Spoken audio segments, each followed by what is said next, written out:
boss. They've been paid to kill you," the little girl told the millionaire, "so they run and something terrible happens." The clock on the wall read exactly 9:15 in the morning when Annie managed to slip past the security guard at the reception desk. Her bare, dirty feet made no sound against the polished marble of the ground floor of the tallest commercial building in Denver.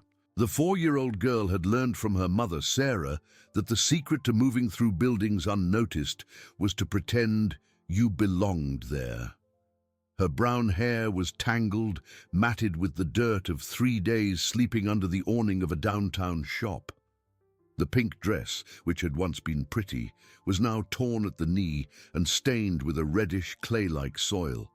Between her small, thin fingers, she clutched a handful of gummy candies she had gotten at the traffic light on Sherman Street, her source of income since she ran away from the shelter in Aurora. The golden elevator opened with a soft ding, and Annie shrank behind a decorative planter. 2 men in blue uniforms came out, talking quietly, but she heard every word with her hearing sharpened by life on the streets. "His coffee is already prepared, Owen," said the shorter one, who had a scar on his chin. "Gus confirmed the dose is right. Half an hour after he drinks it, it'll look like a natural heart attack." The man called Owen, tall and thin as a lamppost, chuckled softly. "Adrian paid well for this. 20 grand for each of us. After Arthur is out of the picture, the construction company will be all his." Annie felt her heart race. Even at 4 years old, she perfectly understood what those men were planning. Her memory, always as precise as a camera, recorded every detail: the time, the names, the expressions on their faces. It was just like when she saw people talking at traffic lights and could later repeat everything word for word. The 2 security guards moved toward the exit, and she waited a few seconds before darting into the elevator. Her small fingers could barely reach the button for the 27th floor, but she managed to press it by jumping. As she ascended, she mentally organized the words she needed to say. Uncle Art, as she had decided to call the man she didn't even know, needed to know he was in danger. The doors opened to an elegant hallway with a red carpet and walls covered in expensive paintings. Annie had never seen so much luxury in one place. At the end of the hall, a golden plaque announced Greenstone Construction, Arthur Vance, CEO. The secretary, a middle-aged blonde woman wearing glasses, looked up when she saw the dirty little girl approaching. "Miss, you can't be here. This is a corporate environment." But Annie didn't stop. She ran straight for the frosted glass door and pushed it with all her might. The door burst open with a bang, and she stormed into the office, screaming with genuine desperation. "Uncle Art, don't drink the coffee. They want to hurt you." Arthur Vance looked up from the papers he was signing, his expression one of complete surprise. The 52-year-old man, with well-groomed grey hair and an impeccable suit, had never seen such a dirty and desperate child in his life. Next to his desk, a steaming cup of coffee waited to be drunk. "How did you get in here?" he asked, more curious than angry. "Through the elevators, but that doesn't matter," screamed Annie, running to his desk. "Gus and Owen put poison in your coffee. I heard them talking downstairs.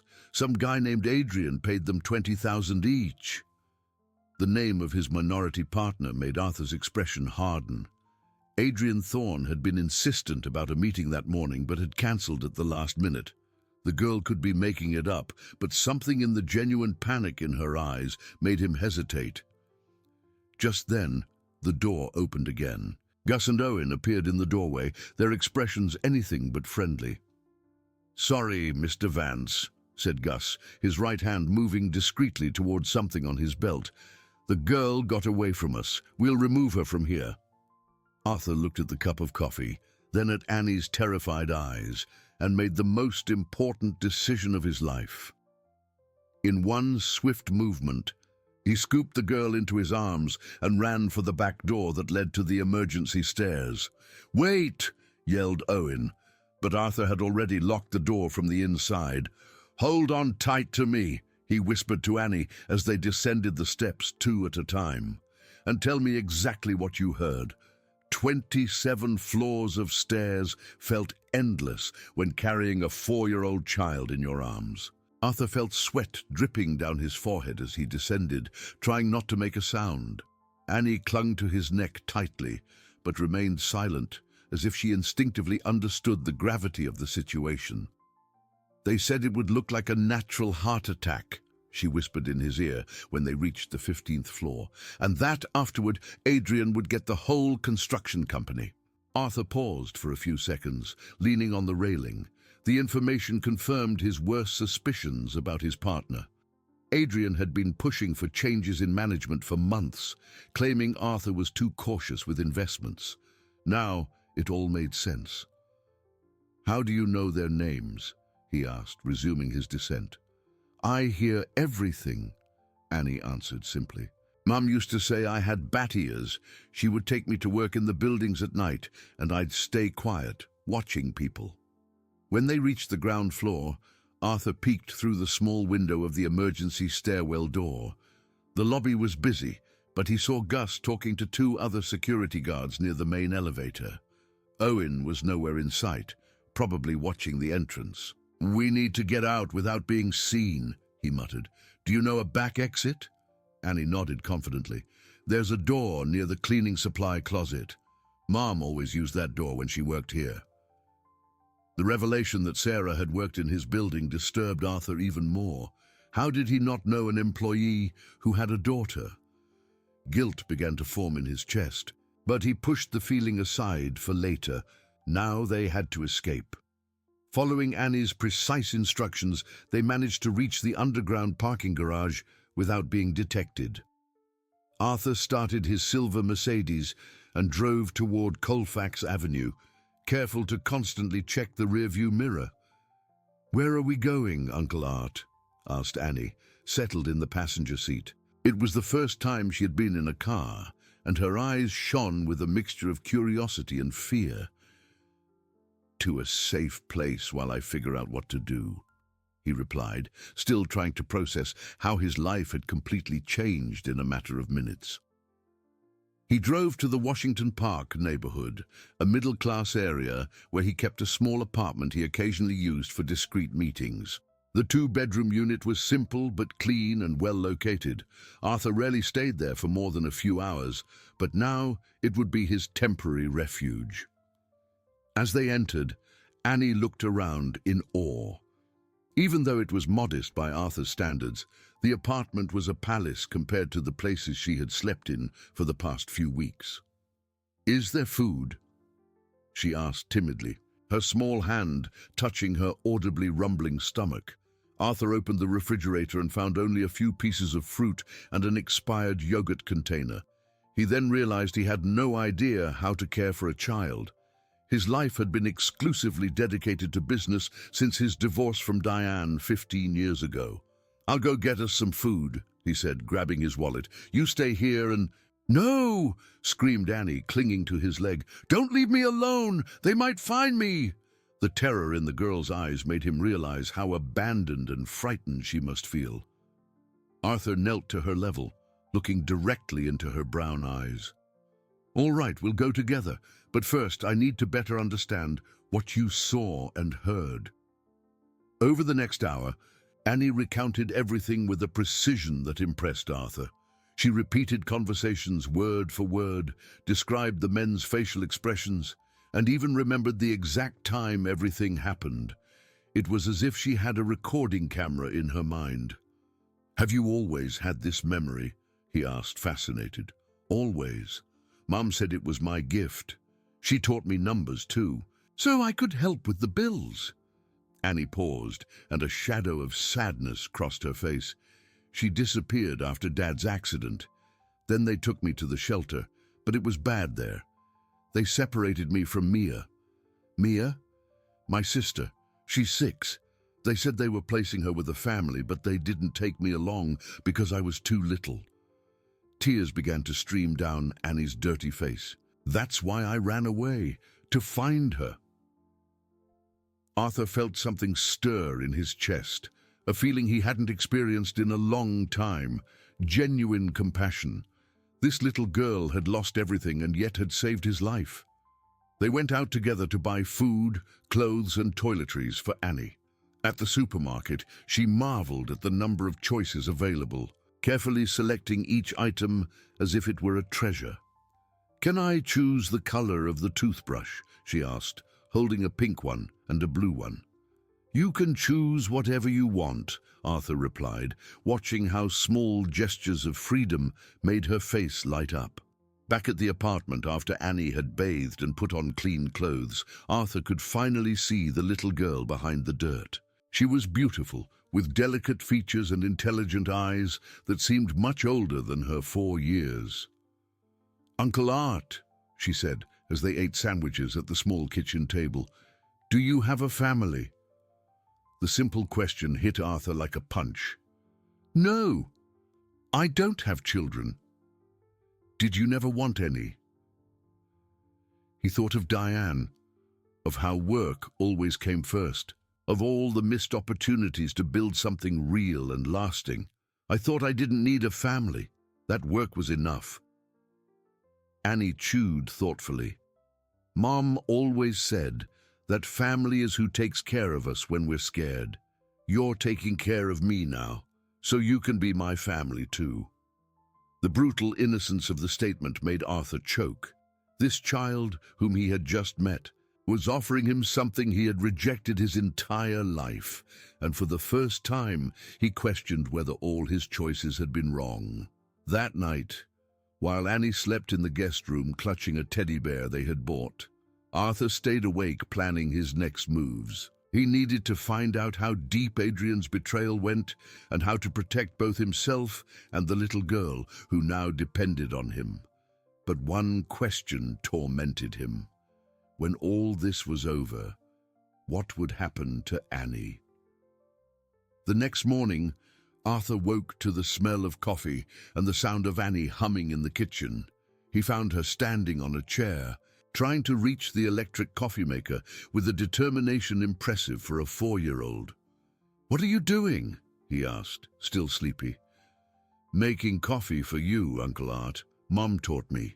She used to say that good coffee is a sign of a happy home." Annie smiled proudly, but Arthur noticed her small hands were trembling slightly. "I just can't quite reach." Arthur helped her, watching as she measured the water and grounds with mathematical precision. It was stunning how a child so young could calculate proportions perfectly. "How many cups fit in this pot?" he asked, testing her ability. 8.5 cups, if they're filled to the mark," she answered immediately, without even looking at the container. "But you like strong coffee, so it's better to make only 6 cups so the grounds aren't too weak." The precision of her answer left Arthur speechless. During breakfast, he decided to test Annie's mental capacity further. "If I buy 1,000 bags of cement for $80 each, how much will I spend?" Annie closed her eyes for a few seconds, as if she were seeing numbers dancing in her mind. $80,000 exactly. "And if I want to give a 15% discount? Then it would be $68 per bag, and the total would be $68,000. Arthur almost dropped his cup. The speed and accuracy of her calculations were extraordinary. This girl had a rare gift. And he began to understand why Sarah had taken her to work. It wasn't just because she had nowhere to leave her, but because Annie could genuinely help. "Uncle Art, can I ask you something?" she said, stirring her cereal. "Of course. Why does Adrian want to hurt you? Weren't you friends?" The simple question touched a deep wound.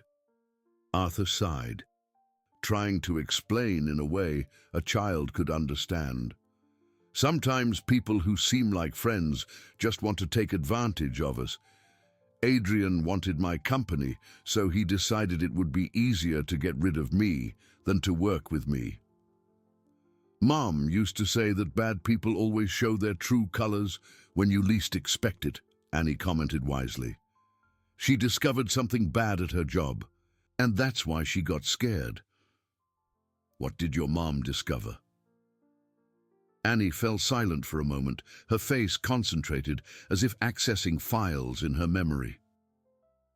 She saw some papers on a desk when she was cleaning an office at night. They were numbers about buildings that had problems, but the owners didn't know. Mom got worried because she said people could get hurt if the buildings collapsed. Arthur's heart raced. If Sarah had discovered irregularities in construction projects, it explained a lot. Adrian always supervised the work sites personally, claiming it was to ensure quality, but maybe he was doing the exact opposite. "Do you remember which buildings?" he asked carefully.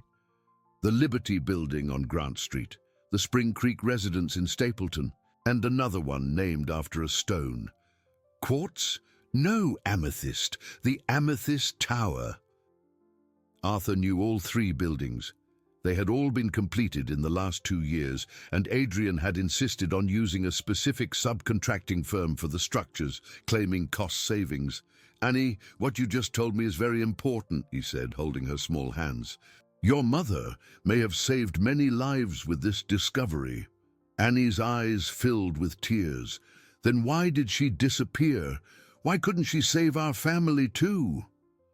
The pain in the girl's voice made Arthur feel a pang in his chest. He picked her up, something he had never done with any child, and hugged her until she stopped crying. "We're going to find out what happened to your mom," he promised. "And we're going to find your sister too."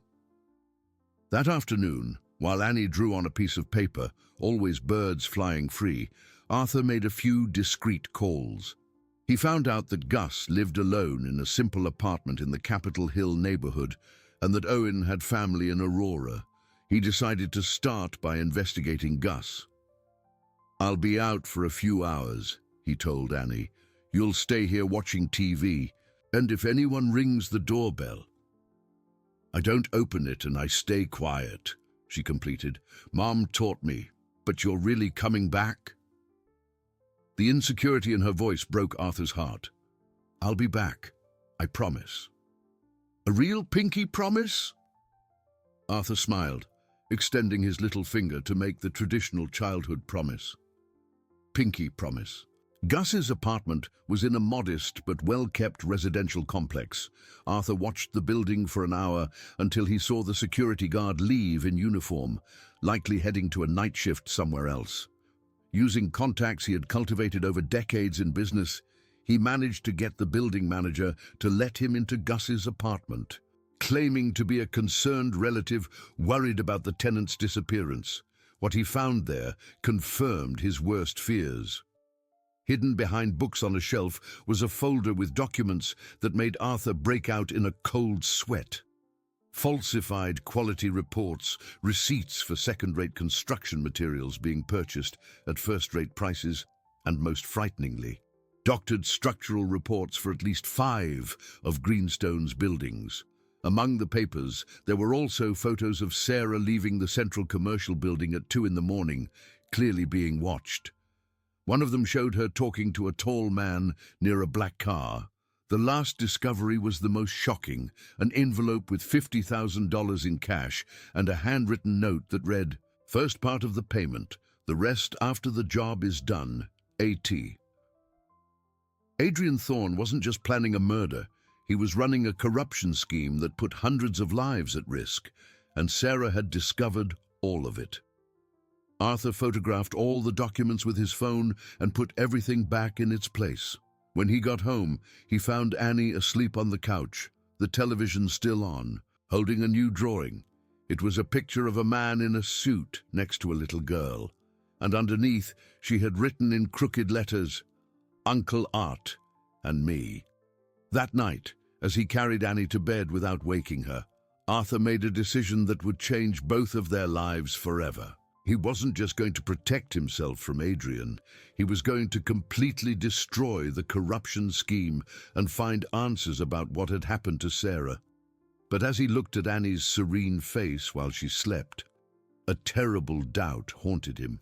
What if, in investigating the past, he discovered truths that would make the girl suffer even more? 3 days passed in a strange but comforting routine. Arthur had cancelled all his work appointments, citing health issues, while he carefully planned his next moves. Annie seemed to blossom with each passing day, her cheeks gaining colour and her smiles becoming more frequent. On Thursday morning, as they were having breakfast, she asked a question that changed everything.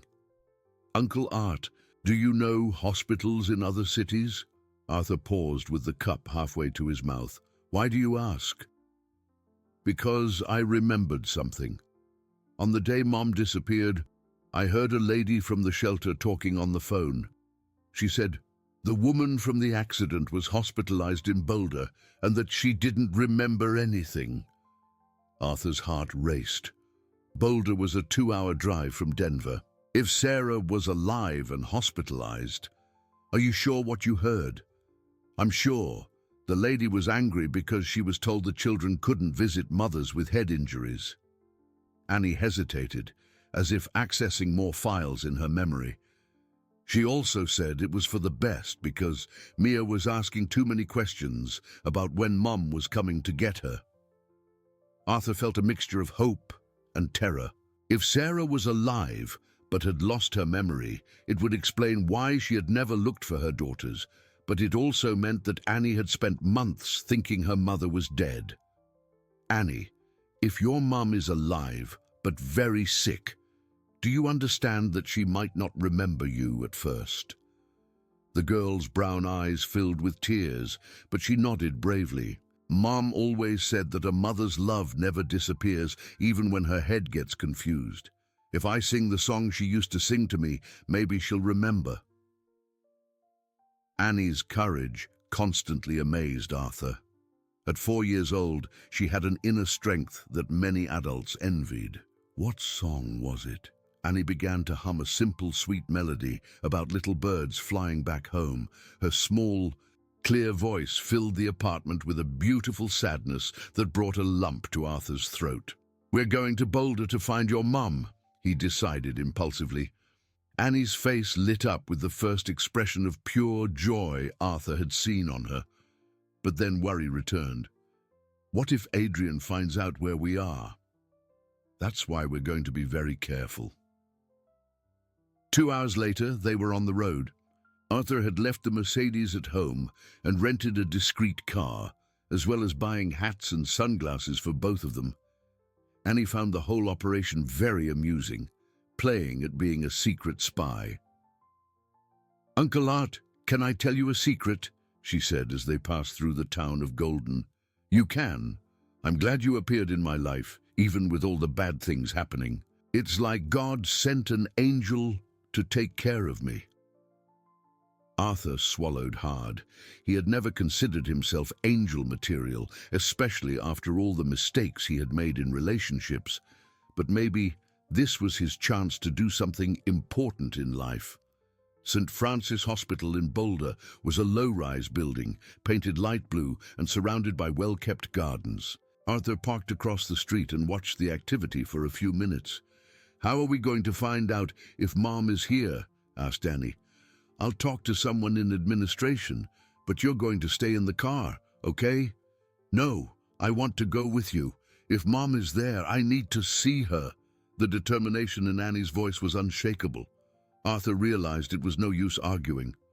"All right, but you stay right by my side the whole time."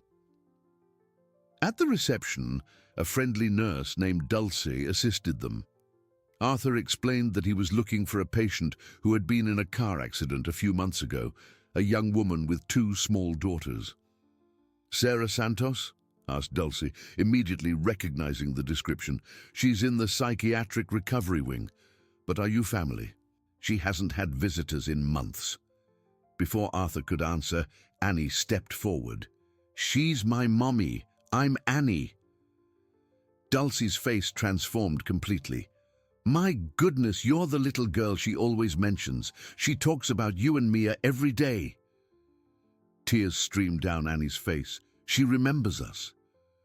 "She does, dear. Sometimes she gets confused about other things, but she never forgets her daughters. I'll call the doctor in charge." Dr. Anthony Fisher was a calm man in his 50s who patiently explained Sarah's condition. She had suffered a traumatic brain injury in the accident, causing partial amnesia. She remembered her daughters and events from her childhood, but had completely lost her memories of the months leading up to the accident. "She doesn't remember what she discovered at work?"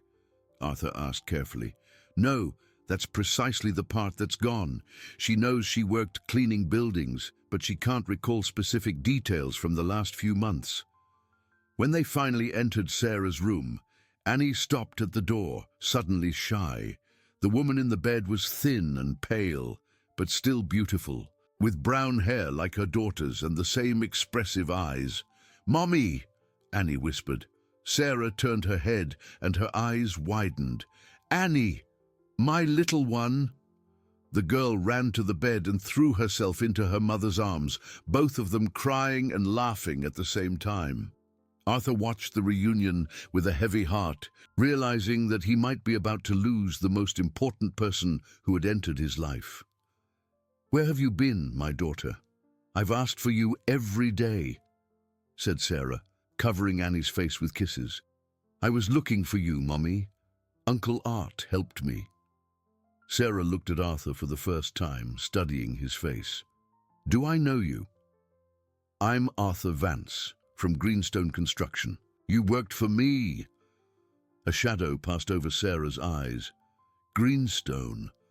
That name scares me, but I don't know why." Dr. Fisher interrupted the conversation. "Sarah is still undergoing treatment.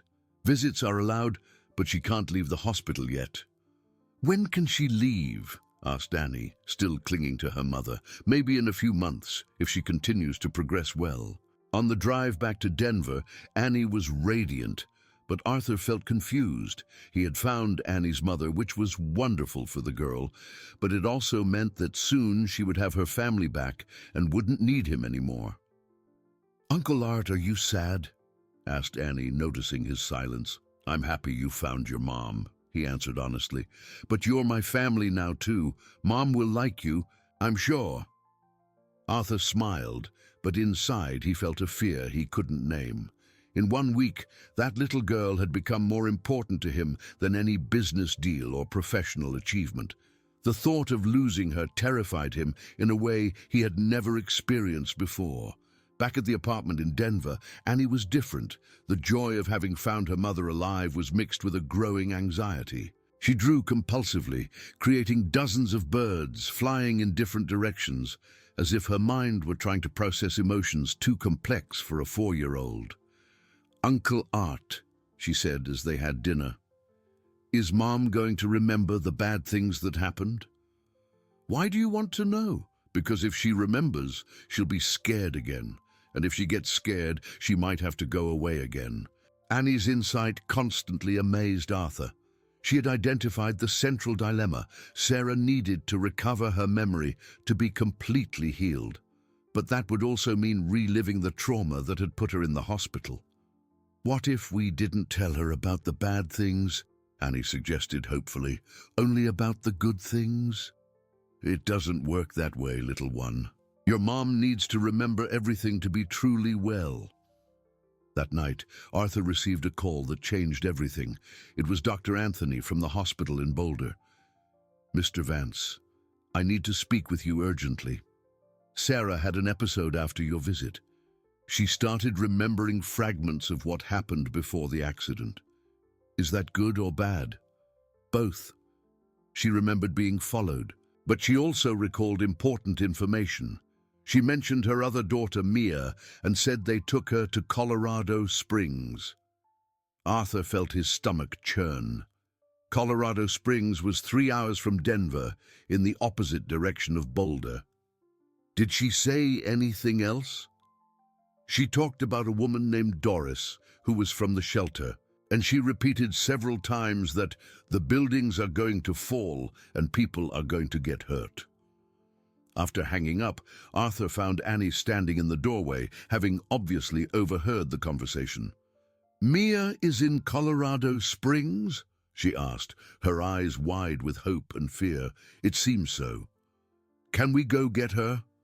Arthur knelt in front of Annie, holding her small hands. "It's not that simple. If your sister is with a family, they might not want to give her back. But she's my sister. She must miss me. The pain in Annie's voice broke Arthur's heart. He made an impulsive decision that would change everything. All right, tomorrow we're going to Colorado Springs. The next morning, they woke up to an unpleasant surprise. When Arthur opened the curtains, he saw a black car parked across the street with two men inside watching the building. "They've found us," he muttered, quickly closing the curtains. "Who?" asked Annie, noticing the tension in his voice. "Bad people. We need to get out of here, but not through the front door." Arthur had studied the building in the first few days and knew there was an emergency exit at the back that led to a parallel street. Quickly, he packed some clothes and money into a backpack. "Where are we going?" asked Annie as they descended the service stairs. "To my Uncle Patrick's house in Estes Park. We'll be safe there while I figure out what to do." The escape through the back of the building worked. They managed to reach the rental car without being seen and left the city on I-25. During the drive, Annie was quiet, looking out the window with a worried expression. "Uncle Art," she said as they passed through Loveland, "I'm scared." "Scared of what?" "That when we find Mia, you won't want to take care of me anymore, because she's older and smarter." The innocent confession hit Arthur like a punch to the stomach. He pulled the car over to the shoulder and turned to look into Annie's eyes. "Listen to me very carefully. No matter how many people come into our lives, you will always be special to me, always. Even if I'm not the only kid anymore, even then, I promise." Uncle Patrick's farm was in a mountainous region surrounded by pine forests. The 70-year-old man received his nephew with surprise, but asked no questions when Arthur explained that he needed a place to stay for a few days due to complicated business matters. "Whose girl is she?" Patrick asked quietly while Annie explored the yard. "It's a long story, Uncle, but she needs protection." "I understand. You can stay as long as you need." That night, in the simplicity of the farmhouse, Annie seemed to relax for the first time in days. She helped milk the cows with Patrick, learned to make cheese with Mrs. Beatrice, the housekeeper, and ran through the pasture chasing butterflies. "Uncle Art, this place is just like the drawing I made of my dream house," she said during dinner. "What kind of house was it?" "A house with animals, plants, and where everyone likes each other. A house where children can play without being afraid." During the night, Arthur called some contacts in Colorado Springs, trying to find information about Mia.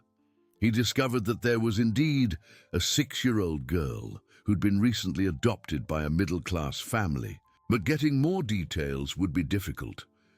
On the second day at the farm, Annie had a terrible nightmare. She woke up screaming in the middle of the night, and Arthur rushed to her room. "What is it, little one?" "I dreamed that Mia was crying and calling for me, but I couldn't get to her," Annie sobbed. "And in the dream, the bad man was chasing all of us." Arthur picked her up and carried her to his bed, letting her sleep beside him. It was the first time he had shared a bed with a child, and he found that Annie's gentle breathing calmed him too. The next morning, he received a call that changed everything. It was an unknown number. "Arthur Vance?" said a female voice. "Yes." "My name is Doris Spangler. I'm the director of the Santa Rita shelter in Aurora. I need to talk to you about a child who is under your responsibility." Arthur's heart froze. "What child are you talking about?"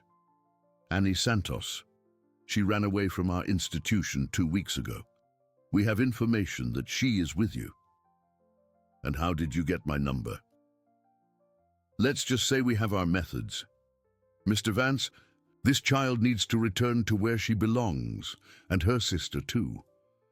"Her sister is with you?" Doris laughed, a humorless sound. "Not exactly, but we know where she is, and we know you're interested in finding her. What do you want?" "A meeting. Today at 6 in the evening in the central square of Estes Park. Come alone and bring the girl." "And if I don't go?" then things could get very complicated for everyone, especially for Sarah, who is so vulnerable in the hospital.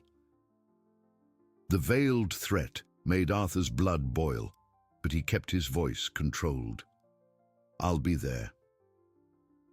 After hanging up, Arthur looked at Annie, who was playing in the yard, completely oblivious to the approaching danger. For the first time since he had met her, he questioned whether he had made a terrible mistake by getting involved in this situation. But seeing her smile as she found a fallen baby bird and carefully brought it inside, Arthur knew he would face any danger to protect her. The central square of Estes Park was almost empty at 6 in the evening, with only a few elderly people sitting on benches and children playing in the playground. Arthur arrived 15 minutes early, with Annie by his side, holding his hand tightly. "Uncle Art, why does this lady want to talk to us?" asked Annie, looking around nervously. "She works at the place where you used to live. She wants to make sure you're okay." It was a simplified explanation, but Arthur didn't want to scare the girl more than necessary. He himself was tense, watching every person who passed, looking for signs of danger. Doris Spangler arrived promptly at 6 o'clock. She was a woman of 45, her black hair tied in a severe bun, wearing a navy blue business suit that tried to convey respectability, but couldn't hide something predatory in her dark eyes. "Mr. Vance," she said, approaching with a false smile. "And this must be our little Annie." Annie hid behind Arthur, whispering, "I don't like her." Doris heard and laughed, a sound without warmth. "Children are so sensitive, aren't they? Annie, do you remember me? I'm Aunt Doris from the shelter." "I don't want to go back there," Annie said with a firmness surprising for a 4-year-old. "Oh, my dear, it's not about what you want. It's about what's best for you." Doris turned to Arthur. "Sir, you do understand that you are committing an irregularity by keeping this child, don't you? She was in danger on the street when I found her. I saved her life. And that is very commendable. But now she needs to go back to where she belongs, or where she should have gone from the beginning." "What do you mean by that?" Doris glanced meaningfully at Annie before answering. "Perhaps we should speak in private." "No," Arthur said firmly. "Anything you have to say, you can say in front of her." "Very well. The fact is, we already have a family interested in adopting Annie. A very good family in Washington, D.C., who can give her opportunities that..." She looked Arthur up and down. "Other people may not be able to. She is not available for adoption. She has a mother. Sarah Santos is hospitalized indefinitely. Technically, the children are under the guardianship of the state." "And Mia, where is she?" Doris smiled, and there was something cruel in her expression. "Mia is very happy with her new family. The Clarksons are wonderful people who always wanted a daughter. She calls them Mommy and Daddy now." Annie let out a cry of pain that made several people in the square look in their direction. "No! Mia is my sister. She can't have other parents." "Child, don't make a scene," Doris said with irritation. "Your sister is where it's best for her to be." Arthur knelt beside Annie, holding her by the shoulders. "Breathe deeply, little one. We'll sort this out." "Sort it out?" Doris laughed. "Mr. Vance, you don't understand the situation. These children are not products in a store that you can simply buy." The choice of words was revealing. Arthur noticed how she had said buy, not adopt. "How much did you receive for the girls?" Doris paled slightly. "I don't know what you're talking about." "I think you do. How much did the family from D.C. pay for Annie? And how much did the Clarksons pay for Mia?" "That is a very serious accusation, Mr. Vance." At that moment, Annie spoke, her voice small but clear. "Aunt Doris used to talk on the phone about money. I heard her say that the pretty children were worth more." Doris's face transformed completely, all pretense of respectability vanishing. "This girl has a very active imagination. She has a photographic memory," Arthur corrected, and she can repeat entire conversations, word for word. Doris looked around nervously, noticing that some people were paying attention to their conversation. Mr. Vance, I suggest you don't make this situation more complicated than it already is. There are very powerful people involved in this. What kind of people? The kind who don't like it when their business is disrupted. Doris leaned in, lowering her voice. Adrian Thorne is a man of great influence, and he has a personal interest in seeing this family reorganized. Arthur felt his blood run cold. Adrian was involved in the illegal adoption scheme too. Everything was connected. What does Adrian have to do with this? Let's just say he has business interests with people who value discretion in family matters, and he also has an interest in certain information not coming to light. Information that Sarah discovered. Doris smiled coldly. Sarah was a very curious woman. Unfortunately, excessive curiosity can be dangerous. Annie tugged on Arthur's sleeve. Uncle Art, I want to go. This lady scares me. We're going, little one. Mr. Vance, Doris said as they prepared to leave, you have until noon tomorrow to bring Annie back to Aurora. After that, things will get complicated for everyone involved, and that includes Sarah. Are you threatening me? I am offering a civilized solution to a complex problem. On the way back to the farm, Annie cried silently. Arthur felt a rage growing in his chest, a fury he hadn't experienced in years. Uncle Art, she said when they arrived at the house, is Mia suffering with those people? We don't know yet, little one, but if she calls them Mommy and Daddy, maybe they're nice to her. The desperate hope in Annie's voice broke Arthur's heart. Even in an impossible situation, she was trying to find something positive. Maybe so. But I still want her back. Is that wrong? Arthur hugged her tightly. It's not wrong to want your family together. That night, after Annie fell asleep, Arthur had a long talk with Uncle Patrick on the farmhouse porch. This girl has become your daughter of the heart, hasn't she? The older man observed. She has, Arthur admitted, and now I don't know how to protect her. Sometimes protecting someone means fighting to the end. Other times it means making painful sacrifices. How do you know the difference? Patrick looked at the stars in the clear country sky. You'll know when the time comes, my son. Around midnight, Arthur made a decision that would change everything. He was not going to hand Annie over to Doris. He was not going to allow her to become another victim of Adrian's scheme. And he was going to find a way to reunite the sisters, whatever the cost. But for that, he needed help. And he knew exactly who could help him, even if it meant confronting ghosts from his past. The next morning, he made a call he hadn't made in 15 years. Diane? It's me. Arthur, I need your help. The silence on the other end of the line lasted so long that Arthur thought Diane had hung up. When she finally spoke, her voice carried 15 years of unresolved hurt. Arthur, after all this time, I know I have no right to call you, but I'm in a desperate situation. You were always in desperate situations related to work, and I was always second place. This time it's different. It's about a child. There was another long pause. A child. Diane, do you still work as a social worker in Colorado Springs? I do. Why? Arthur took a deep breath, knowing he was about to open a door he had closed a long time ago. I need your help to find a 6-year-old girl who was illegally placed with a family there. Her name is Mia Santos. Mia, but Diane repeated the name slowly. Arthur, are you talking about the girl who was adopted by the Clarksons 3 months ago? Arthur's heart pounded. You know the case. I processed the adoption, but it wasn't illegal, Arthur. It was all done by the book. Are you sure about that? Of course I am. I've been a social worker for 12 years. The irritation in Diane's voice was evident. The documents were all in order.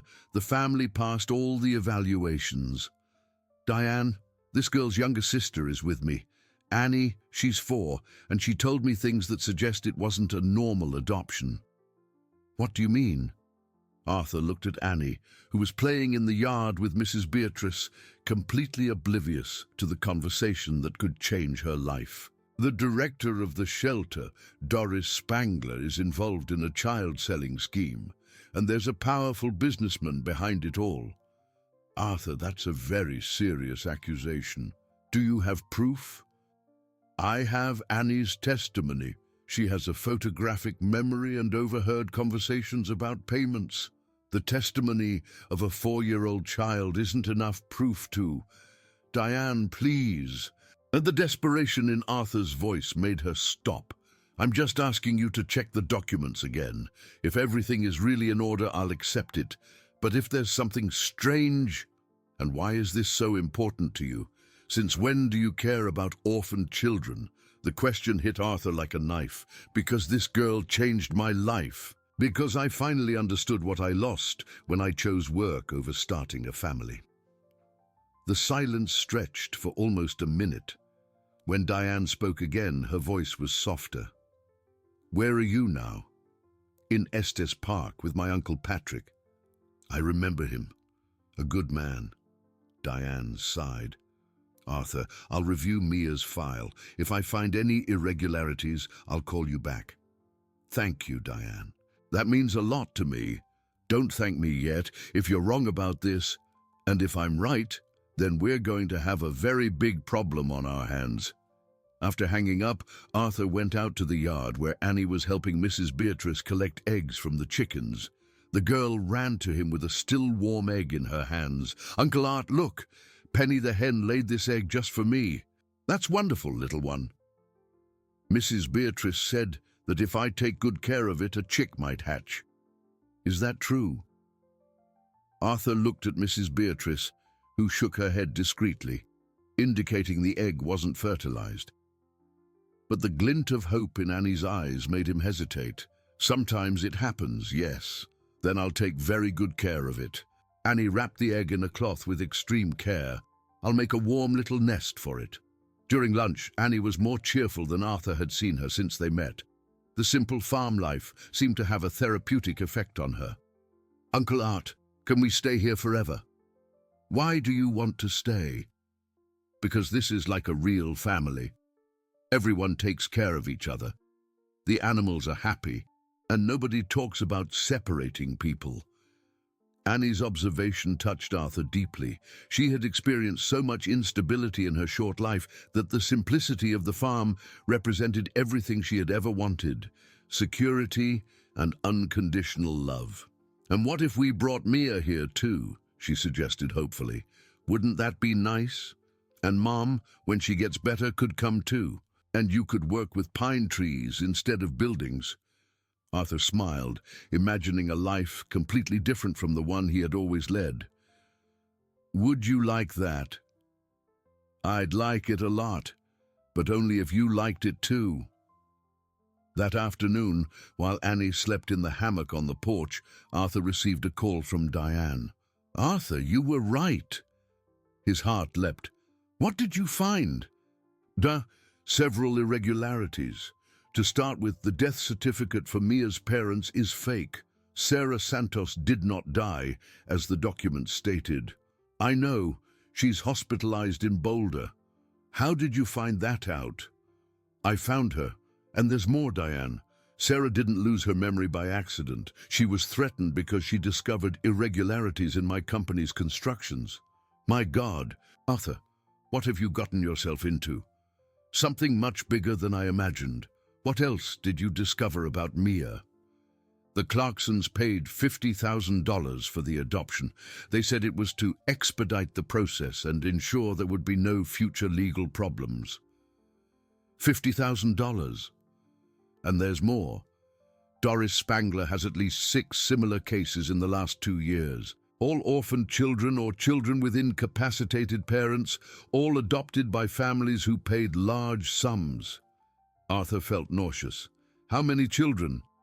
From the documents I was able to access, at least 15. 15 children sold. And there are probably more. Doris has contacts in other shelters in the region. Diane, I need to see Mia. I need to know if she's okay. That's going to be complicated. The Clarksons are respected people in town. He's a dentist, she's a teacher. Apparently, they treat Mia very well. Apparently? I spoke with some neighbors discreetly. They say the girl seems happy, plays in the yard, goes to school. But? A neighbor mentioned that she sometimes hears Mia crying at night and calling for someone named Annie. Annie. Mia was calling for her sister. Diane, can I trust you to help me reunite these girls with their mother? Arthur, if we do this, we'll be up against a criminal organization. It could be dangerous. I know, but I can't let this go. These children have a right to be with their real family. Diane was quiet for a long time. You've changed a lot, haven't you? Annie changed me. She showed me what really matters in life. All right, I'll help you, but we're going to do this the right way, following all legal procedures. How long will that take? A few weeks, maybe months. We don't have that much time. Doris wants Annie back by tomorrow. Then we'll have to act fast. Arthur, do you still have contacts in the press? A few. Why? Because when this story breaks, it's going to be a national scandal, and you need to be prepared for the consequences. That night, Arthur looked at Annie sleeping peacefully, still hugging the egg she thought would hatch into a chick. She had placed all her hope in an impossible possibility, just as he was placing all his hope in reuniting a shattered family. But for the first time in his life, he was willing to risk everything for something beyond money. He was willing to risk it all for love. Noon passed without Arthur showing up in Aurora, as Doris had demanded. At 2 in the afternoon, his phone rang with a number he recognized immediately, Adrian Thorne. "Arthur, my dear friend," said the oily voice of his ex-partner. "How I've missed talking to you." "Adrian." Arthur moved away from the house so Annie wouldn't hear. "I figured you'd call at some point. I hear you're playing adoptive father. Very touching, I must admit. What do you want?" "I want to resolve our situation in a civilized manner. You give me back what's mine, and I'll let you continue your new life as a happy family." "What's yours?" "The company, Arthur. Greenstone should have always been mine, and you know it." Arthur laughed bitterly. "The company you tried to steal from me by poisoning my coffee. Drastic measures for difficult times. But that's in the past. We're in a new situation now." "What situation?" "You have something I need. That girl overheard conversations that could cause me problems. And I have something you want, her family's safety." The veiled threat made Arthur's blood boil. "If you touch Sarah..." "Sarah has already been touched, my dear, several times." The words hit Arthur like a punch. "What do you mean by that?" "Her accident wasn't exactly an accident. Gus is very talented with car brakes." Arthur felt the world spin. "You caused the accident that separated this family." "I solved a problem before it became a bigger one. Sarah was very curious about certain business practices. Unfortunately, she and her husband refused to accept our offer of a job relocation far away from Denver. You murdered these children's father. I eliminated a threat to my business. The fact that Sarah survived with amnesia was an unexpected bonus." Arthur closed his eyes, feeling a rage he had never experienced. "And now? Now you have 24 hours to bring Annie to a meeting with me, a final meeting where we will resolve all our outstanding issues. And if I don't, then Sarah might have a very serious relapse. Doctors say patients with brain trauma are very fragile, don't they?" The call was cut. Arthur stood in the farmyard, trembling with anger and fear. Adrian had revealed himself to be worse than he had imagined. Not just a thief and an attempted murderer, but someone willing to destroy entire families for greed. "Uncle Art?" came Annie's concerned voice from behind him. "Are you crying?" And Arthur turned and saw the girl watching him with her big, expressive eyes. He hadn't even realized tears were streaming down his face. "I'm fine, little one." "No, you're not. Did something happen to Mom?" Annie's insight continued to impress Arthur. "Why do you think that?" "Because you have the same face I get when I have nightmares about the accident." Arthur knelt in front of her. "Annie, I need to tell you something very difficult about your parents' accident." "What is it?" "It wasn't a real accident. Someone did it on purpose." Annie's eyes widened. "Someone hurt my parents on purpose?" "Yes, the same man who is trying to separate us now." To his surprise, Annie didn't cry. Instead, her small face hardened with a determination that frightened Arthur. "He's a very bad man," she said simply. "Very bad. And now he wants to get me? He wants me to give you to him. And are you going to?" Arthur held Annie's face between his hands. "Never. I'd rather lose everything I have than let that man hurt you. Even your company, even my company, even your money, all my money." Annie hugged him tightly. "So are we a real family now?" "We are a real family." That afternoon, Arthur called Diane urgently.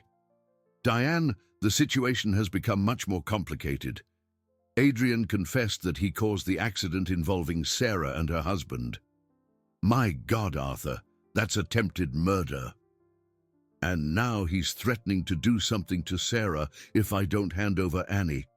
You have to go to the police." "With what proof?" "The word of a 4-year-old child against a powerful businessman." "What about the photos you took from Gus's apartment?" "They're not enough to prove attempted murder." Diane was quiet for a moment. "Arthur, I have an idea, but it's risky." "I'm listening." "What if we confronted the Clarksons with the truth about Mia? If they really are good people, they'll want to do the right thing. And if they don't want to, then at least we tried." "Diane, I can't ask you to risk yourself for me." "You're not asking.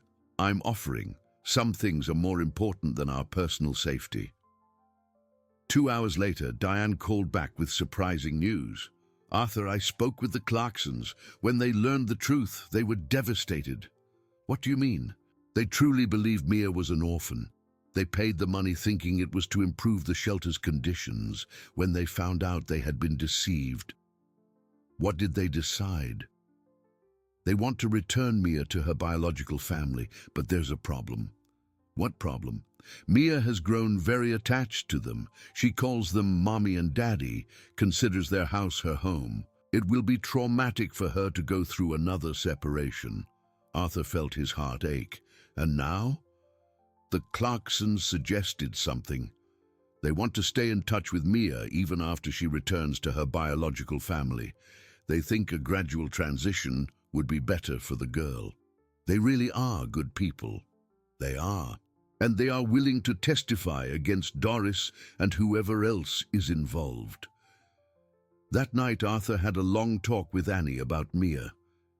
"Uncle Art, if Mia likes her new family, can we let her stay?" she asked, demonstrating an impressive generosity for a child. "Wouldn't you be sad?" "I would, but if she's happy, then I want her to stay happy." "And what if we could visit her all the time? And she could visit us too?" Annie's eyes lit up. "Would it be like having 2 families?" "Exactly like having 2 families." "Then that's okay. But now I want to see her, at least to know if she's really okay." The next morning, Arthur made a risky decision. He called Adrian and set up the meeting his ex-partner had demanded, but he wasn't going alone, and he wasn't going to hand over Annie. He was going to end this nightmare once and for all. "Uncle Art," said Annie as he made the preparations, "are you sure we're going to win this time?"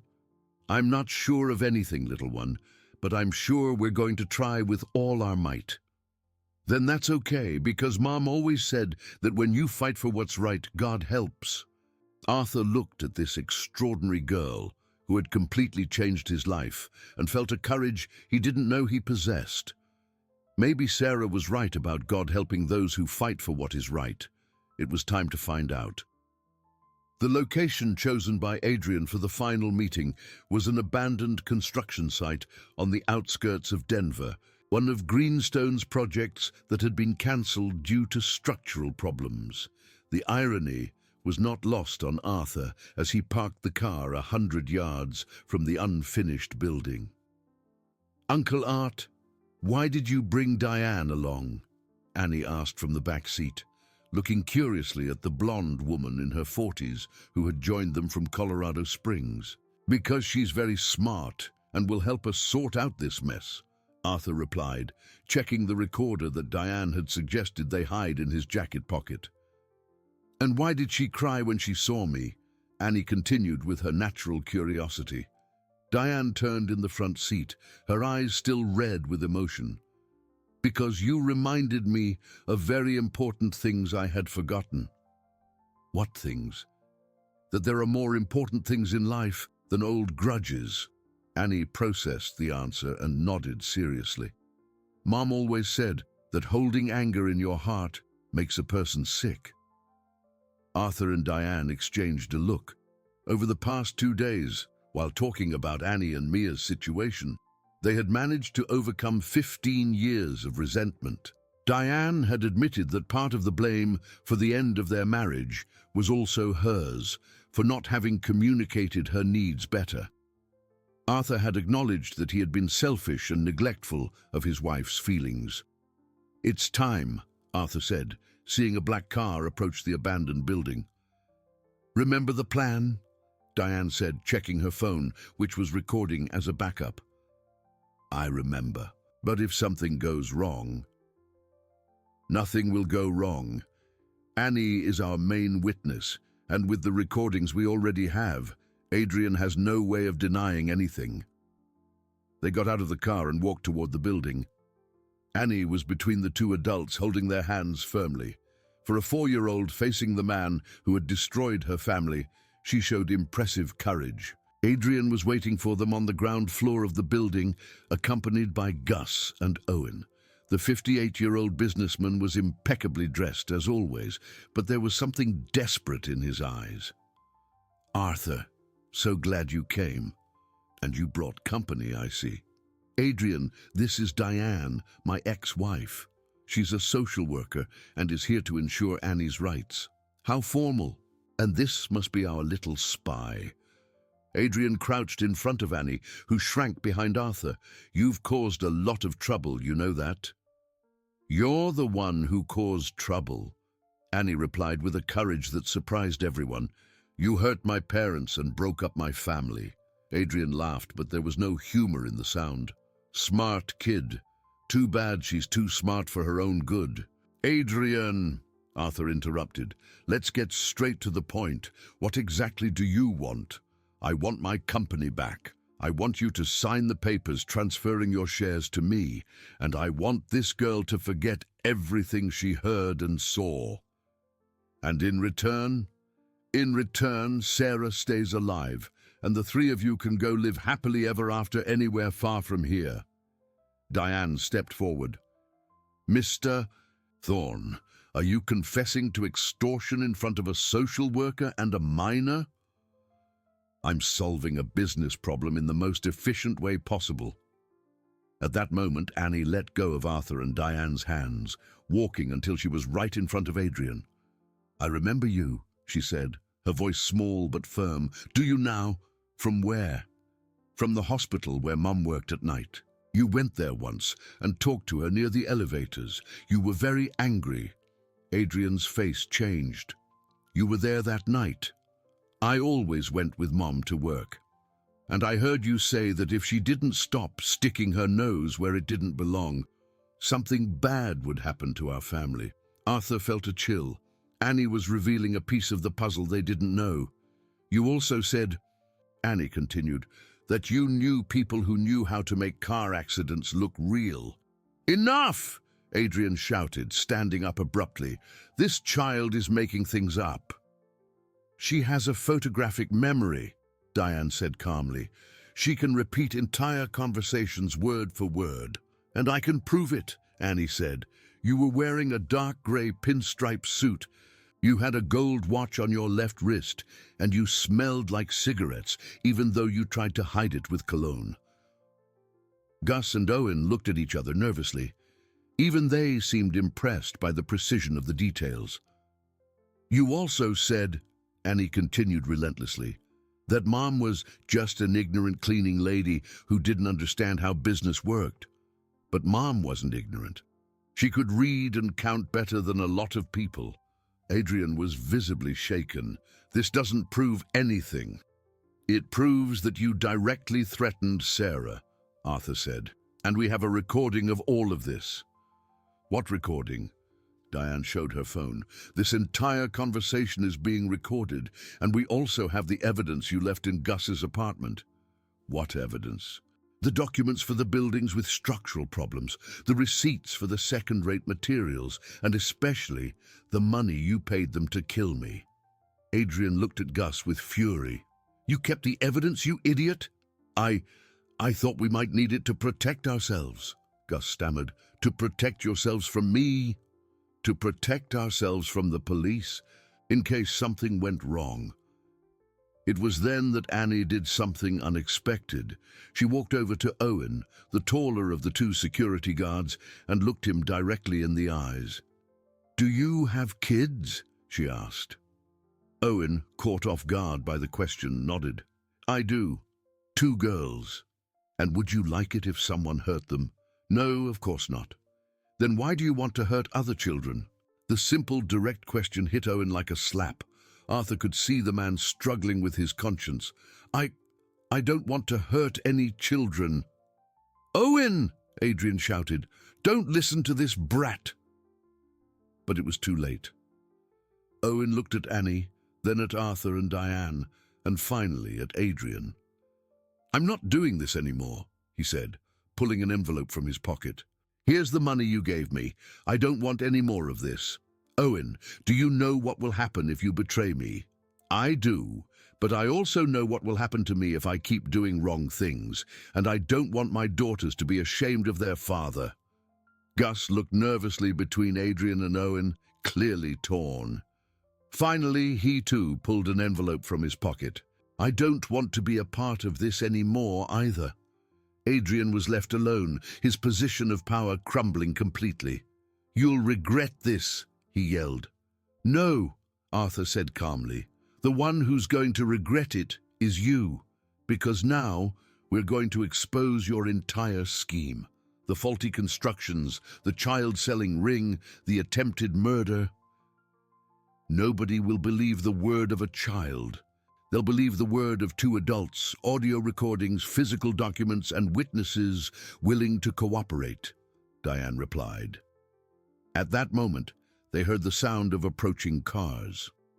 It was 3 police cruisers and a civilian car that Arthur recognized as belonging to an investigative journalist he had contacted. How did you? Adrian began. We arranged everything in advance, Diane explained. If we didn't leave here in 30 minutes, they were coming to find us. As the police arrested Adrian, Gus, and initially Owen, who was later released after agreeing to testify against the scheme, Annie tugged on Arthur's sleeve. Uncle Art, can we go get Mia now? Arthur smiled, picking her up. Now we can go get your sister. 2 hours later, at the Clarksons' house in Colorado Springs, the reunion Annie had dreamed of for months took place. Mia, a 6-year-old girl with curly hair and eyes just like her sister's, ran to Annie, screaming her name. Annie, Annie, I knew you would find me. The 2 girls hugged in the middle of the living room, crying and laughing at the same time, while the adults watched the emotional reunion of the sisters who had been cruelly separated. A week after Adrian's arrest, life had changed dramatically for everyone involved. Arthur was sitting in the waiting room of St. Francis Hospital in Boulder, watching Annie and Mia play together as they waited for a consultation with Dr. Anthony about Sarah's condition. Uncle Art, said Mia, using the same affectionate term Annie had created, is it true you're going to be our godfather? If your mother agrees when she's better, yes. And is Aunt Diane going to be our godmother? Arthur looked at Diane, who was talking to a nurse about visitation procedures.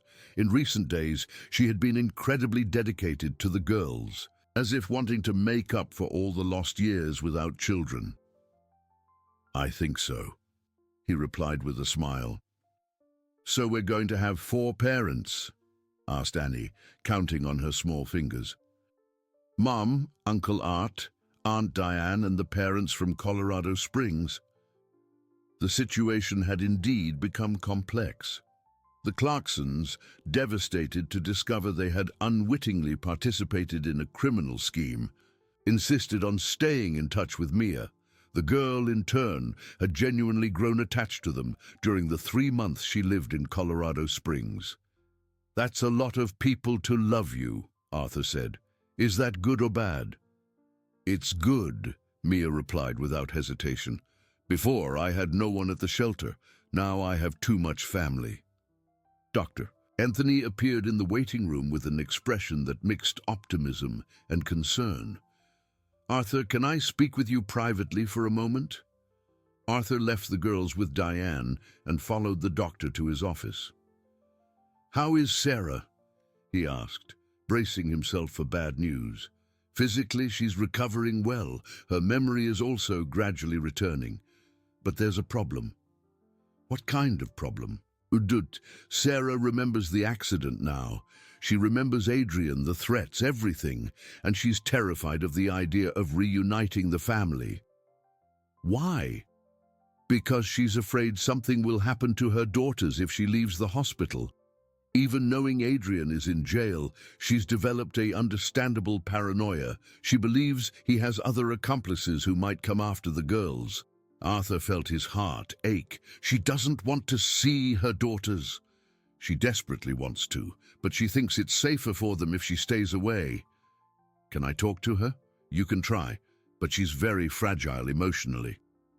In Sarah's room, Arthur found a woman very different from the one he had met a week earlier.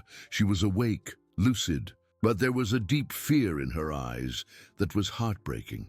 Arthur, she said when she saw him enter, how are my girls? They're fine, eager to see you. I can't see them. I can't risk it. Sarah, Adrian is in jail. Gus and Owen are cooperating with the justice system. The whole scheme has been uncovered. But there could be other people who wanted to silence me. Sarah fidgeted in bed. I remember everything now. I remember the buildings that might collapse, the children who were sold, everything. That's why your daughters need you, to testify, to help justice arrest all the culprits. And what if they come after my daughters to get to me? Arthur sat in the chair beside her bed. Sarah, can I ask you a question? Do you trust me? I trust you. You saved Annie when I couldn't. Then trust me when I say I will protect your daughters with my life. And Diane too. And the Clarksons too. Your girls have a safety net now that they never had before. Sarah began to cry silently. I'm so scared, Arthur, so scared that something will happen to them. I know, but fear can't control our lives. Your daughters need their mother. And what if I don't know how to be a mother anymore? I've lost so much time. Being a mother isn't something you forget. It's something that's in your heart. At that moment, they heard familiar voices in the hallway. Annie and Mia had convinced Diane to let them look for Arthur. When the 2 girls appeared at the bedroom door, Sarah's reaction was immediate.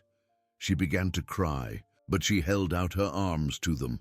Mommy! They both shouted at the same time, running to the bed. The reunion between Sarah and her daughters was the most emotional moment Arthur had ever witnessed. The 3 of them hugged and cried together, 8 months of separation and pain being healed through pure, unconditional love. Mommy, are you okay? Asked Mia, drying the tears from her mother's face with her small hands. Now I am, Sarah replied, now that I see you're okay. We are, Mommy, said Annie. Uncle Art and Aunt Diane took great care of us, and the parents from Colorado Springs are really good to Mia, too. Parents from Colorado Springs? Mia excitedly explained about the Clarksons, about how they had been deceived but were good people, about how they wanted to remain a part of her life, even knowing she was returning to her biological family. "Can they come visit us sometimes?" Mia asked hopefully. Sarah looked at Arthur, who nodded encouragingly. "If you want them to, of course they can." In the following days, Dr. Anthony worked intensively with Sarah to prepare her for her hospital discharge. Her physical recovery was complete, and her memory had almost fully returned. The biggest challenge was overcoming the psychological trauma and constant fear. "Where are we going to live when Mum gets out of the hospital?" Annie asked Arthur during one of their daily visits. "We're still deciding that," he replied. "Where would you like to live?" "Could it be at Uncle Patrick's farm?" Mia suggested. "It's really pretty there, and there are animals." "And Mum would get better with the fresh air," Annie added. Arthur had considered the same possibility. The farm would offer the tranquil environment Sarah needed to fully recover, and the girls had loved the days they spent there. But there was a complication. Arthur needed to rebuild his company practically from scratch. With Adrian in jail and the full extent of the corruption being investigated, Greenstone was facing lawsuits and a crisis of confidence in the market. "Uncle Art," Annie said one afternoon, noticing his concern, "are you sad because you lost your company?"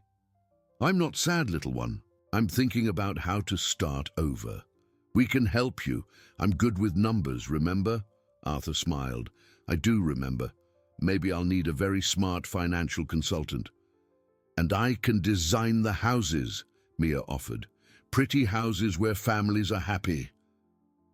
It was at that moment that Arthur had an idea that would change everything. What if he rebuilt his company with a completely different purpose?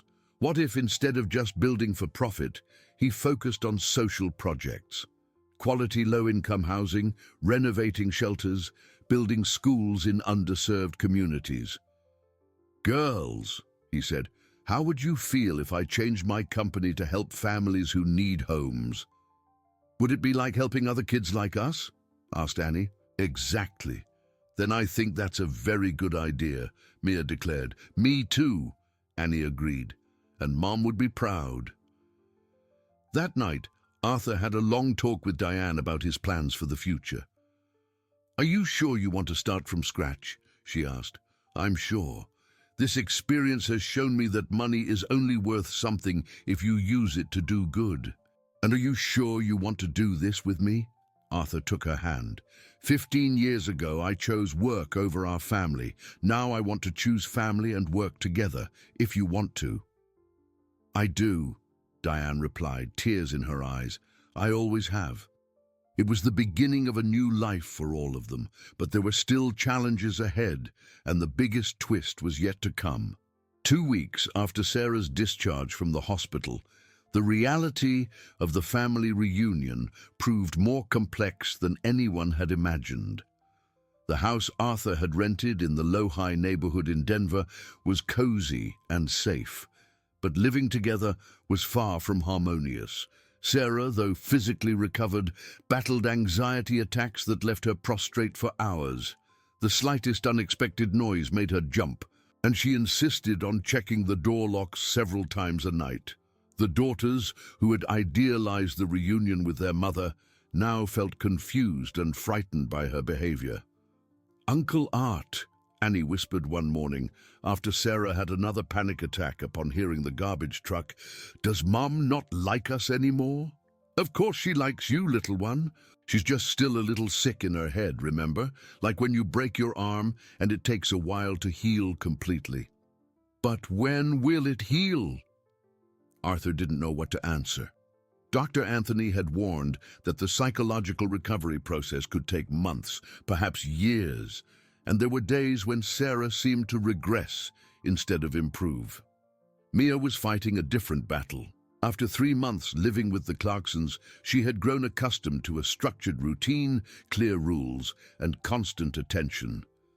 Now, in a house where everyone was trying to adjust to one another, she felt lost. "Aunt Diane," she said during lunch, "can I call Daddy Stephen and Mommy Clara?" Sarah, who was trying to eat despite the lack of appetite caused by her medication, looked up abruptly. "Daddy and Mommy? They're her adoptive parents in Colorado Springs," Diane explained gently. "Very good people who took care of her when I couldn't," Sarah completed, her voice laden with guilt. "It's not your fault, Mommy," Annie said, trying to comfort her mother with wisdom impressive for her 4 years. "You were sick. Being sick is nobody's fault." But Sarah got up from the table without finishing her food and locked herself in her room. Episodes like this were becoming more and more frequent. "I think Mom doesn't want to be our mom anymore," Mia said that afternoon while Arthur was helping her with her homework. "Why do you think that?" "Because she cries every time we talk about the Clarksons, and she gets sad when we talk about the time you took care of Annie." Arthur stopped helping her with the numbers and looked her in the eyes.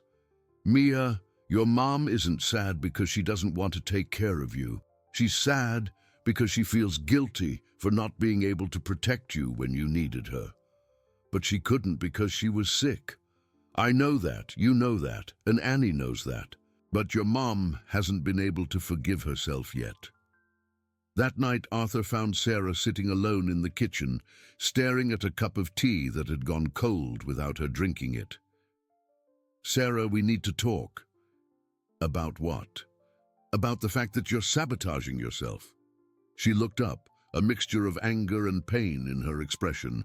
"Sabotaging how?" "You're punishing yourself for something that wasn't your fault, and in the process, you're hurting your daughters. They're better off without me. You took care of Annie better than I ever could. The Clarksons gave Mia a stability I could never provide." "So what? That doesn't diminish the fact that they need their mother. They need a mother who functions, not a mother who has panic attacks all the time." Arthur sat down next to her. "Sarah, can I tell you something? In the first few days with Annie, I was sure I was going to mess everything up. I had never taken care of a child in my life. I didn't know how to cook. I didn't know how to talk to her. I didn't even know how to give her a bath properly." "But you learned." "I learned because I had to, just like you're going to learn to be a mother again. And what if I never can? Then we'll be here to help. Diane, me, the Clarksons when they want to visit. You don't have to do this alone." Sarah began to cry silently. "I'm so afraid of disappointing them again. The only way you'll disappoint them is by giving up." The next day, Diane suggested something that changed the dynamic of the house: family therapy. A psychologist specializing in trauma would work with all of them together, helping to rebuild family bonds in a healthy way. "We're all going to talk to a doctor about our feelings," Diane explained to the girls. "Like the doctor who took care of Mom in the hospital?" asked Annie. "Similar, but this time we're all going together." The first session was tense. Sarah refused to speak for most of the time. The girls were intimidated by the formal situation, and Arthur felt like an intruder in a matter he considered a private family issue. But the psychologist, Dr. Marcia Gonsalves, had experience with complex cases. She started by asking each of them to draw how they saw the family. Annie drew a large house with many people inside, all smiling. Mia drew 2 houses connected by a bridge, with people going from one to the other. Sarah drew a house with a woman alone looking out the window at children playing outside. Arthur drew a circle with everyone inside, but he himself was halfway out of the circle. "Interesting," Dr. Marcia observed. "You all see yourselves as part of this family, but each of you feels you're in a different position." It was the beginning of a long and difficult process. During the sessions, painful revelations came to the surface. Sarah admitted she felt inadequate compared to Diane and the Clarksons. Annie confessed that she sometimes felt angry at her mother for having disappeared when she needed her most. Mia revealed she felt guilty for having grown attached to her adoptive parents. Arthur admitted he was afraid he was trying to steal a family that wasn't his. And you, Diane, the psychologist asked. "How do you feel in this situation?" "I feel like I'm trying to make up for 15 lost years by being a mother to children who already have a mother. And sometimes I wonder if I'm not hindering more than helping." It was Annie who resolved the issue with the brutal simplicity only children possess. "Why do you grown-ups complicate everything so much?" she said, exasperated. "We don't have to choose who's going to be what. Mum is our mum forever. Uncle Art and Aunt Diane are our parents of the heart. Daddy Stephen and Mummy Clara are the parents who took care of Mia when she needed it. Everyone can be family together." The silence that followed was broken by Sarah, who started to laugh. It was the first time she had laughed since leaving the hospital. "My 4-year-old daughter is wiser than all of us adults combined," she said. From that session on, something shifted in the family's dynamic. Sarah began to accept help instead of seeing it as failure. Arthur and Diane started supporting instead of trying to replace. And the girls began to understand that they could love multiple people without having to choose. But it was during a visit from the Clarksons that something unexpected happened. Stephen and Clara came to spend the weekend in Denver to see Mia, and they brought with them news that would change everything. "Sarah," said Clara during dinner, "we want to make you a proposal." "What kind of proposal?"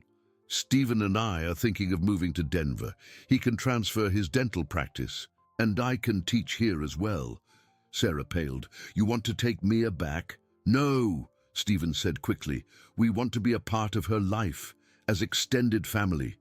We want her to know she can always count on us, but we know her place is with her biological mother."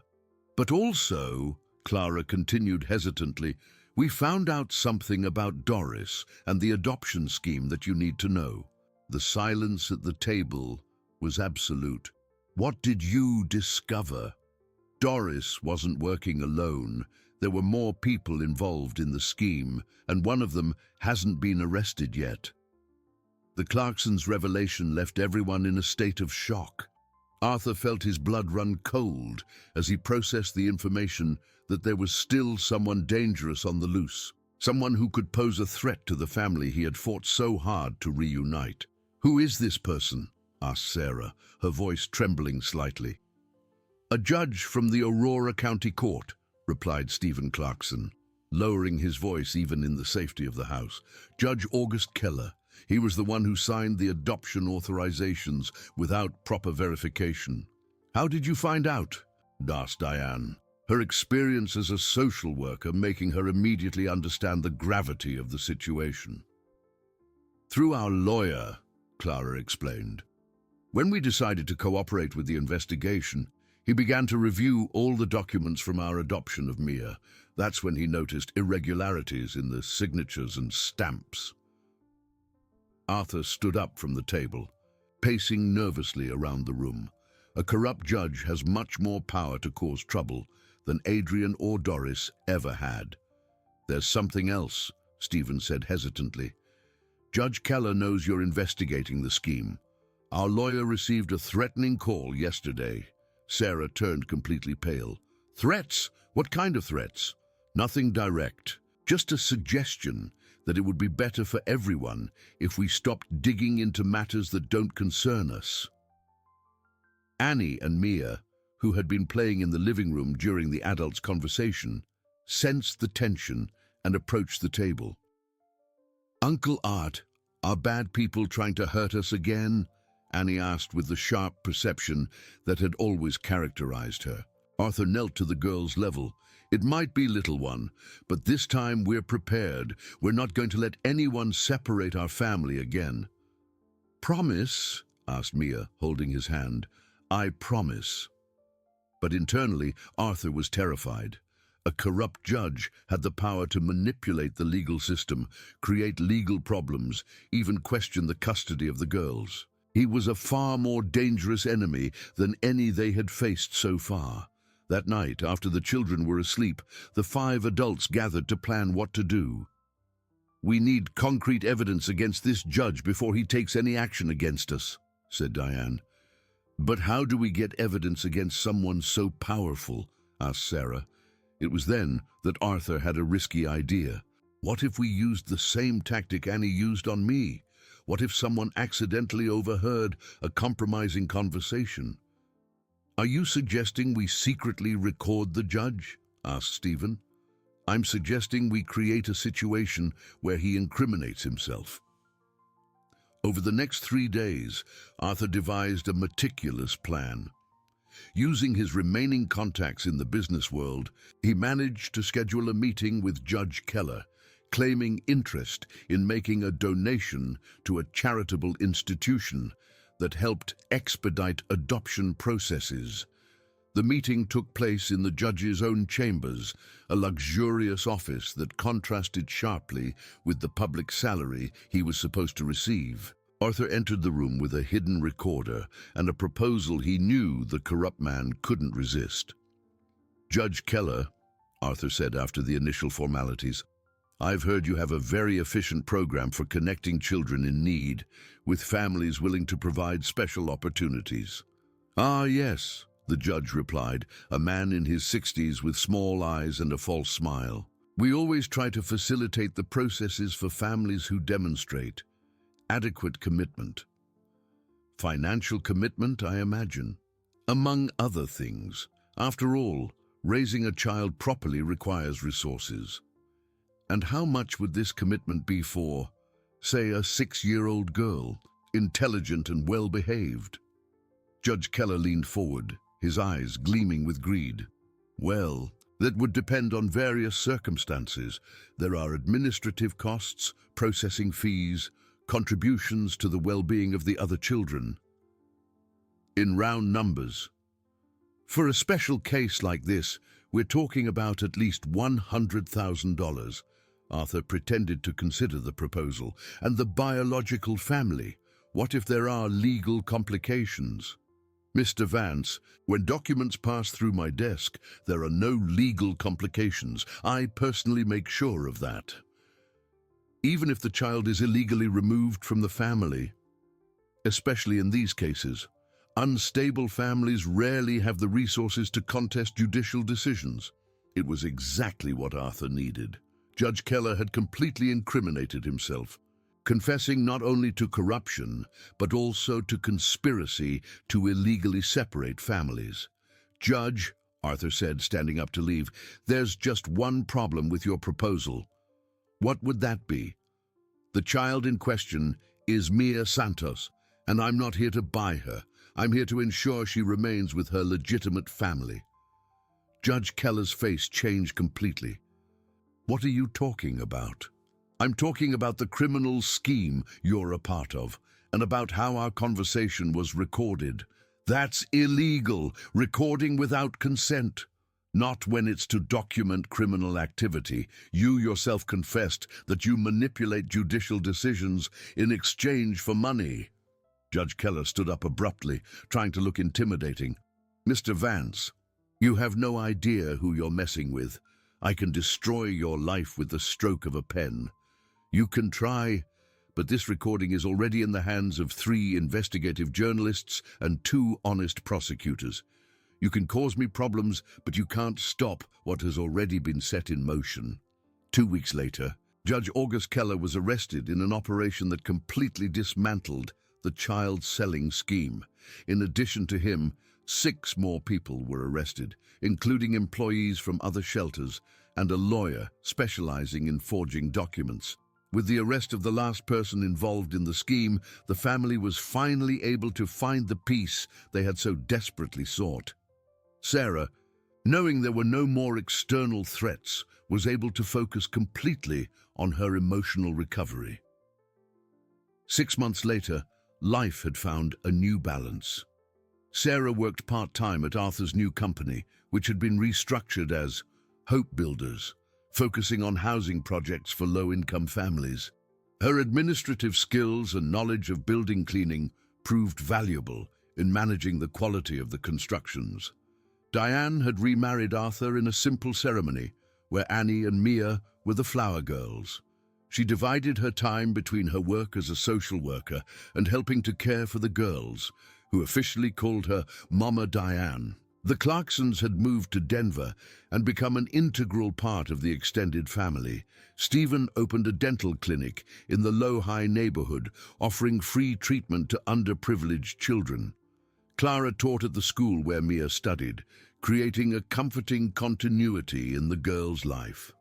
Annie, now almost 6, had become a radiant and confident child. Her photographic memory proved to be a blessing at school, where she helped other children with learning difficulties. She still drew birds, but now they were always birds flying in a family, never alone. Mia, at 7, had found her balance between the two families who loved her. She spent weekends alternating between Sarah's house and visits to the Clarksons, but always slept at home with her biological mother and half-sisters during the week. "Uncle Art," Annie said on a Sunday afternoon, as the whole family had a picnic in the backyard of the new house they had bought in Low-High, "do you still regret meeting us?" Arthur looked around. Sarah laughing at something Diane had said, Mia teaching Clara how to make a flower bracelet, Stephen helping to assemble a dollhouse he had built as a gift for the girls. "You know what I regret?" he replied, hugging Annie. "I regret taking so long to understand that a family isn't something you build with bricks and mortar. It's something you build with love, patience, and the courage to fight for what is right." "And are we going to be a family forever?" "Forever and a day longer." Annie smiled, satisfied with the answer, and ran off to play with Mia. Arthur watched the two girls who had completely changed his life, thinking about how a brave 4-year-old had managed to save not only his life, but also teach him, Diane, Sarah, and even the Clarksons the true meaning of family. Sometimes, he thought, angels come to us with bare feet and tangled hair, screaming desperately in luxurious offices.